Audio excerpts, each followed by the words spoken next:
Forget gurus. Forget anyone claiming to be an online business expert without going through the challenges of entrepreneurship themselves. The Real Money, Real Business podcast is here to prove the best insights in online business comes from your fellow online business builders. We dig into stories of entrepreneurs selling their business on the Empire Flippers marketplace so that you can learn how they made their business profitable, how they overcame obstacles, and what lessons they learned in their online journey. If you want to take your business and your knowledge to the next level, you've come to the right podcast. Let's get started.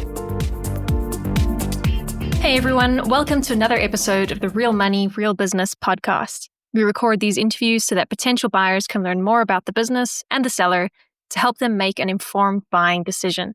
If you would like to learn more about this business, including details like what type of business it is, how much revenue and profit it makes, and all of the assets included with the business, simply visit empireflippers.com/marketplace and search for this business's listing number, which you can find in the video thumbnail and in the description. Or if you're watching this on YouTube, you can click the link in the description to go straight to the listing. So without further ado, let's get into this interview. First up, let's learn a little bit about you. Can you tell us about your background in building and running online businesses?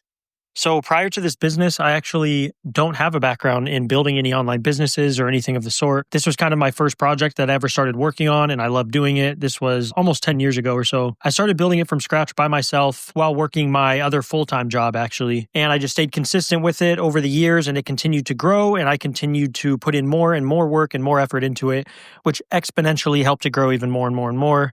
And that's kind of what I've continued to do, just continue to put more and more work into it, and it's continued to pay off over the years. Why are you selling the business now instead of keeping it and growing it further? So as I mentioned, I've been doing this for almost 10 years. When I started this project, I absolutely loved motorcycles and I loved riding. And I actually did that every single day of my life.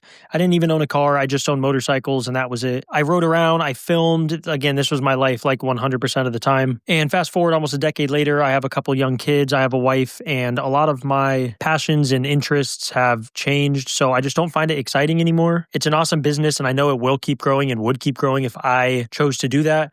But again, I'm starting to kind of reach a creator burnout and change in path in life, and that is my reason for selling. Can you describe the amount and the type of work that you do on this business to maintain it? If I'm in overdrive mode and trying to grow the revenue, the viewership, the subscribers, and everything for the business, I'll be working, 10, 12 hours, sometimes through the night if I really want to get a lot of content out there. This involves sourcing videos, editing those videos, finding soundtracks for the videos, getting permission to use the videos. And then once that's all finished, we'll get them uploaded to YouTube, scheduled on YouTube to go public. If I'm in maintain mode and just trying to keep the business running steady with a steady growth rate, it's normally more of a part-time hour type of thing, a handful of hours a day, a few hours a day, making sure I get at least a couple videos edited and uploaded to keep a steady pace of content going out. So again, for upkeep, it's still the same type of work, but the amount of work shrinks drastically. I'll do a couple videos for the business a day, put a few hours in of work, get them uploaded, and then call it a day from there. So if you were to keep this business, what are some of the ways you would try to grow it? If I were to keep the business, ways I would grow it would be a merch line of sorts, whether that's clothing or equipment. And another thing I would do is really double, triple, maybe even quadruple down on the output for the business as in content and stuff goes. And I would strictly target YouTube as the main platform that I would be using. Right. And what would you say are the biggest risks with this business that buyers should be aware of? I'd say the biggest risk for this type of business model would be it's all based on ad revenue for the most part. So viewers and interest can fluctuate quite heavily each month. Obviously, once you find a really good niche, you'll start seeing that it's pretty steady and stable for the most part. But that doesn't mean you're not going to have heavy fluctuations here and there. Certain months you get paid a lot more, certain months you get paid a lot less. That's just kind of what comes with this type of business model. Interests are forever changing, so you just got to double down on making sure you hold your top spot in your niche, and then you will always have interest there. You stick to your game plan, and most of the time it works out. How much support are you willing to offer the buyer who acquires this business? I'm definitely more than happy to offer support from the beginning to get things moving off the ground. And honestly, anything around 60 days or so, I'm more than happy to offer that. If the new owner needs a little bit extra help past that 60-day mark, I have no issues with helping out for a little while as well. I know it's a very simple business to run, and once there's an individual that's capable or a team behind it, there's really not going to be much support needed, in my opinion. However, like I said, upwards of 60 days, possibly more if need be, I'm more than happy to do that. Are you open to negotiating something like an earn-out agreement?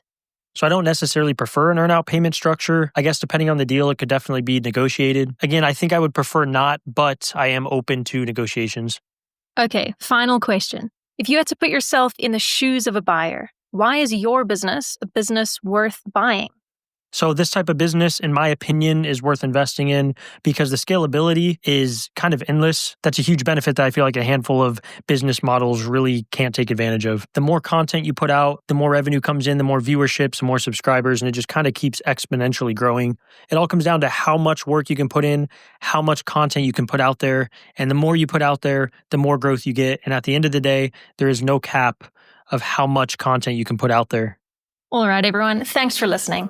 To learn more and see if this business is still for sale, head over to empireflippers.com/marketplace and search for this business listing number, which you can find in the video thumbnail and description. Or if you're watching this on YouTube, click the link in the description to go straight to the listing. Once you've unlocked this listing, you'll find everything you need to know about this business. So, thanks for joining us. See you next time.